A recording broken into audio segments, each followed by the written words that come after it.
Well, good morning on this Thursday morning. And I'm awoken to quite a sunny day.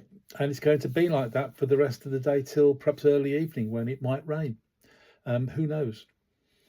Um, I've been looking at the weather and also the way that we deal with the rain and also sewage. Now, it's taken me the best part of a week to try and pull this all together, but it's quite an interesting story. The way that drains have evolved over the years. Um, I would like to say there was a very reasonable series of events that the design of these was evolved, but it wasn't that simple. Um, we have evolved drainage systems to become what they are now by experimentation, and often those experiments failed or led to something else, to what we have today. And the idea of this history is to understand what's down underneath the ground.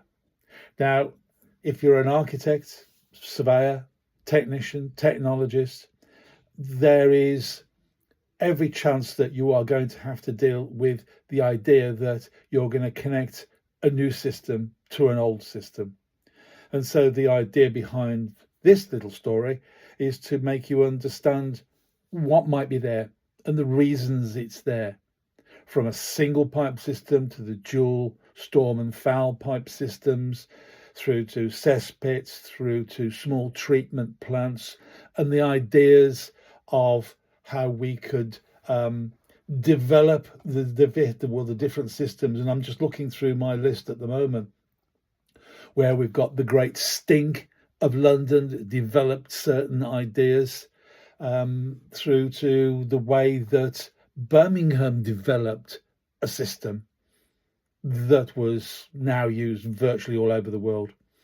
And then there is the way that the French decided to look at how they needed to handle this, and that they created these huge, great boulevards under the ground that dealt with the Paris system, in other words, the Paris poop.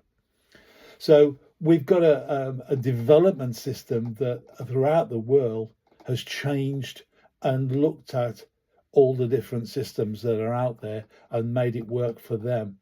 And if you're in the UK, then you're going to meet a lot of these different systems. Okay, we don't have a Paris system here, but all the other systems are in existence and you're going to have to deal with them. So this isn't an answer about what size pipe, what size fall, the size of runs and everything else, because there are excellent books out there. Peter Burberry's book, under the Mitchell banner, Environmental Services, which I came through college with, is an excellent example of that. It's a little out of date, hasn't been updated for a long time, but the book is excellent. Your building regulations, that is, oh, let me just shut the door. The building regulations also go through what is required, and that's another big reading exercise. So this little article is historic. It looks at the way that the systems have evolved to what we have now, and you are going to meet some of them when you're connecting, particularly in rural areas or even old cities like Birmingham. There are still single pipe systems knocking around. I've come against them, and it's a nightmare trying to deal with them. So have fun, read the article, do your own research, read Environmental Services. It's probably the best book out there. And then start to build up your knowledge bank with your ideas and concepts and your own drawings. I've got a load that I've made over the years, and I have some slides that I used when I was lecturing a lot.